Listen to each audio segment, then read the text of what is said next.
नमस्कार दोस्तों, वाणी हिंदी अकेडमी में आप सबका स्वागत है। आज हम हिंदी में सूफी काव्य के बारे में जानेंगे। सूफी काव्य क्या है और इनके प्रसिद्ध कवि और रचनाएं। सूफी काव्य भक्ति काल के अंतर्गत आता है। भक्ति काल की निर्गुण धारा के अंतर्गत संत काव्य एवं सूफी काव्य नामक दो शाखाएं हैं। सूफी काव्य के लिए प्रचलित कुछ अन्य नाम हैं, जैसे प्रेम मार्गी शाखा, प्रेमाश्री शाखा, प्रेमाख्यान काव्य और सूफी काव्य। ये सब स्पष्ट है कि शाखा में प्रेम तत्व की प्रधानता होती है। सूफी काव्य में उपलब्ध प्रेम भावना भारतीय प्रेम से कुछ अलग है। वह स्वच्छंद प्रेम है, जिसे अंग्रेजी में रोमांस कहा गया है। इस प्रेम भावना में स्वच्छता, सौंदर्य भावना, साहसपूर्ण क्रियाकलाप विद्यमान रहते हैं तथा यह मर्यादावादी दाम्पत्य प्रेम से हटकर है। स्वच्छंद प्रेम समाज की मान्यताओं को स्वीकार नहीं करता। हिंदी के मध्यकालीन प्रेमाख्यान ग्रंथों में इसी रोमांस का चित्रण किया गया है। प्रमुख सूफी कवि और उनकी रचनाएं। हंसावली, पहली रचना सूफी काव्य की हंसावली। हंसावली को 1370 में लिखा गया असायत कवि के द्वारा। इसकी भाषा राजस्थानी है और प्रयुक्त छंद चौपाई दोहा है। हंसावली को गणपति चंद्र गुप्त ने सूफी की प्रथम रचना और असायत को सूफी का प्रथम कवि माना है। हंसावली की नायक और नायिका। हंसावली का नायक राजकुमार और नायिका हंसावली है। अगली रचना चंदायन। चंदायन 1379 में लिखी गई, मुल्ला दाऊद के द्वारा लिखी गई है। चंदायन अवधी भाषा में, और इसमें चौपाई दोहा छंद प्रयोग किए गए हैं।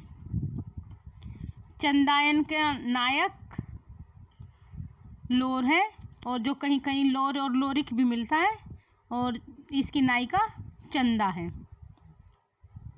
रामकुमार वर्मा ने चंदायन को प्रथम रचना और मुल्ला दाऊद को प्रथम सूफी कवि माना है। रामकुमार वर्मा ने अपने इतिहास ग्रंथ में मुल्ला दाऊद को संधि काल में स्थान दिया है। मुल्ला दाऊद उन्होंने अपने संधि काल में के कवि, संधि काल के समय में उनको स्थान दिया है। और माता प्रसाद गुप्त ने चंदायन को लोर कहा या लोर कथा भी कहा है। लोर कथा, लोर कहा भी कहा है। नायक इसका लोरिक, लोर या लोरिक, और नायिका चंदा है। अगली रचना लखमसेन पद्मावती। लखमसेन पद्मावती की रचना 1459 में दामोदर कवि के द्वारा की गई। राजस्थानी भाषा में लिखी है, और इन्होंने इसमें चौपाई दोहा का प्रयोग किया है। लखमसेन पद्मावती की नायक और नायिका, नायक लक्ष्मण सेन और नायिका पद्मावती है। दामोदर कवि ने अपनी इस रचना को वीर कथा कहा है। वीर कथा कहा है। अगली रचना सत्यवती कथा। सत्यवती कथा 1501 में लिखी गई, ईश्वरदास जी के द्वारा। अवधी भाषा में दोहा चौपाई शैली में लिखी गई है। इसके नायक और नायिका, सत्यवती कथा का नायक ऋतुपर्ण है और नायिका सत्यवती है।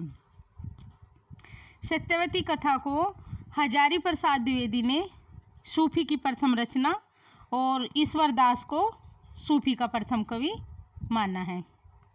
हजारी प्रसाद द्विवेदी के अनुसार सत्यवती कथा सूफी की प्रथम रचना है और जो 1501 में लिखी गई, और ईश्वर दास सूफी के प्रथम कवि हैं। लेकिन रामचंद्र शुक्ल जी ने ईश्वर दास की सत्यवती कथा को भक्ति काल के किसी भी शाखा में स्थान नहीं दिया है। शुक्ल जी ने इस रचना को भक्ति काल की रचना माना ही नहीं है। अगली रचना मर्गावती। मर्गावती की को 1501 में लिखा गया है कुतुबन के द्वारा। मर्गावती के लेखक कुतुबन है। इन्होंने इसको अवधी भाषा में लिखा है और दोहा चौपाई शैली में छंद प्रयोग किए हैं। दोहा चौपाई छंदों का प्रयोग किया है। मर्गावती को शुक्ल ने प्रथम रचना, सूफी की प्रथम रचना, और कुतुबन को सूफी का प्रथम कवि, सूफी काव्य धारा का प्रथम कवि माना है। तो आचार्य रामचंद्र शुक्ल जी के अनुसार मर्गावती सूफी काव्य की प्रथम रचना है और कुतुबन प्रथम कवि हैं। इसके नायक और नायिका, मर्गावती का नायक राजकुमार है और नायिका मर्गावती है। अगली रचना माघवनल कामकंदला की रचना 1527 में हुई। माघवन कामकंदला को 1527 में लिखा गया गणपति चंद्रगुप्त के द्वारा। इनकी भाषा, गणपति चंद्रगुप्त ने इसको राजस्थानी भाषा में लिखा है और इसमें इन्होंने सिर्फ दोहा छंद प्रयोग किया है। अब तक सभी रचनाओं में दोहा चौपाई शैली का में लिखी गई हैं, लेकिन माघवनन कामकंदला सिर्फ दोहा छंद प्रयुक्त हुआ है। इसका नायक माघव और नायिका कामकंदला है। अगली रचना पद्मावत। पद्मावत को 1540 में जयसी मलिक मोहम्मद जयसी के द्वारा लिखा गया है अवधी भाषा में और दोहा चौपाई में लिखा गया है। इसको दोहा चौपाई छंद का प्रयोग किया गया है। इसका नायक रतन सेन है और नायिका पद्मावती है। जयसी जी सूफी काव्य धारा के सर्वश्रेष्ठ कवि हैं और पद्मावत इनका ये महाकाव्य है जिसमें 57 खंड हैं। जयसी जी का प्रिय अलंकार उत्प्रेक्षा है। जयसी सूफी फकीर शेख मोहिंदी के शिष्य थे और शेरशाह के समकालीन थे। अमेठी के निकट जायस नामक स्थान के रहने वाले थे जायसी। इनके जायस स्थान के कारण ही इनका नाम जायसी पड़ा, मलिक मोहम्मद जायसी। पद्मावत में नागमती वियोगखंड है। पद्मावत में नागमती वियोगखंड है, उसको हिंदी साहित्य की अनुपम निधि कहा गया है। जो पद्मावत के अंदर, पद्मावत में 57 खंड है तो इसमें नागमती वियोग खंड है, इसको हिंदी साहित्य की अनुपम निधि कहा गया है। विजयदेव नारायण शाही ने पद्मावत को हिंदी में अपने ढंग की अकेली ट्रेजिक कृति कहा है। ये पद्मावत जयसी की सर्वश्रेष्ठ रचना है। अगली रचना मधुमालती। मधुमालती की रचना 1545 में हुई मंझन जी के द्वारा। मंझन जी ने मधुमालती को लिखा अवधी भाषा में, दोहा चौपाई शैली में इसको लिखा। मधुमालती सूफी काव्य धारा की ऐसी रचना है जिसमें बहुपत्नीवाद का सर्वथा अभाव है और इसका नायक मनोहर है, नायिका मधुमालती है। अगली रचना माघवनन कामकंदला 1556 में लिखी गई कुशल लाभ के द्वारा राजस्थानी भाषा में और चौपाई दोहा छंद का प्रयोग किया गया है। अगली रचना प्रेम विलास प्रेमलता। प्रेम विलास प्रेमलता की कथा 1556 में जटमल के द्वारा लिखी गई प्रेम विलास प्रेमलता की कथा राजस्थानी भाषा में लिखी गई है। जटमल ने राजस्थानी भाषा में 1556 में प्रेम विलास प्रेमलता की कथा लिखी। अगली रचना रूप मंजरी रूप मंजरी 1568 में नंददास के द्वारा लिखी गई है, ब्रज भाषा में लिखा है इसको। सूफी काव्य में इकलौती ये नंददास की रचना है जो ब्रज भाषा में लिखी है, सभी अवधी और राजस्थानी भाषा में। रूप मंजरी को नंददास ने ब्रज भाषा में लिखा है, और एक रचना, दो रचना है जो ब्रज भाषा में लिखी है। दोहा चौपाई शैली का प्रयोग किया है। इस रूप मंजरी के नायक और नायिका, रूप मंजरी की नायिका रूप मंजरी है और नायक कृष्ण है। कृष्ण नायक और नायिका रूप मंजरी है। अगली रचना माघवानंद कामकंदला। माघवानंद कामकंदला 1584 में लिखी गई आलम के द्वारा। आलम ने माघवानंद कामकंदला को 1584 में लिखा। अवधी भाषा में चौपाई दोहा छंदों का प्रयोग किया। अगली रचना छिताई वार्ता। छिताई वार्ता 1590 में लिखी गई नारायण दास जी के द्वारा। नारायण दास जी ने छिताई वार्ता को 1590 में लिखा राजस्थानी भाषा में, और दोहा चौपाई छंदों का प्रयोग किया। छिताई वार्ता के नायक ढोल समुद्रगढ़ के राजकुमार और नायिका छिताई है। नायिका छिताई। अगली रचना चित्रावली।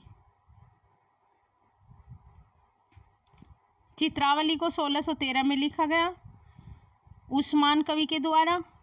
अवधी भाषा में चौपाई और दोहा छंदों का प्रयोग किया। चित्रावली के नायक और नायिका, चित्रावली का नायक सुजान और नायिका चित्रावली है। चित्रावली को 1613 में उस्मान के द्वारा लिखा गया। अवधी भाषा में चौपाई दोहा छंद का प्रयोग किया गया। नायक सुजान और नायिका चित्रावली है। अगली रचना रस रतन। रस रतन 1618 में लिखी गई है पूकर कवि के द्वारा। अवधी भाषा में दोहा चौपाई छंदों का प्रयोग किया गया है। रस रतन के नायक और नायिका, नायक सोम है और नायिका रंभा है। इसकी नायिका रंभा है। अगली रचना ज्ञानदीप।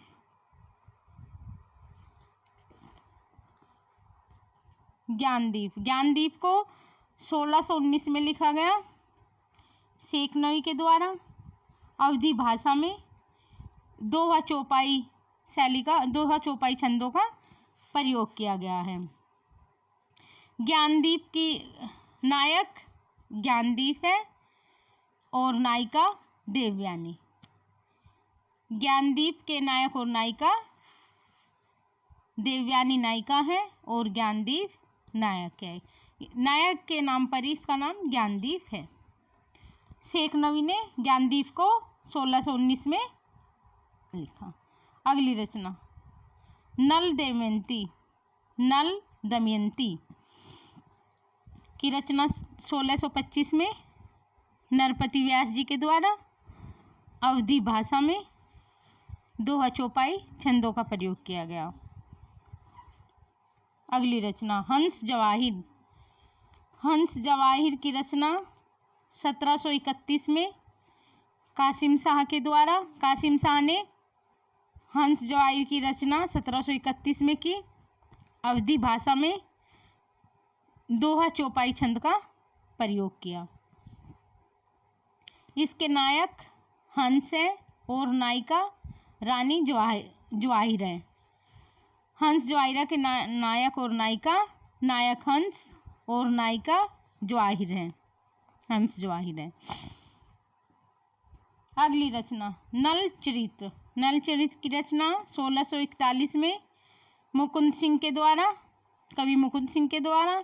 अवधी भाषा में नल चरित्र को लिखा है और इसमें छंद प्रयुक्त हुए हैं दोहा चौपाई।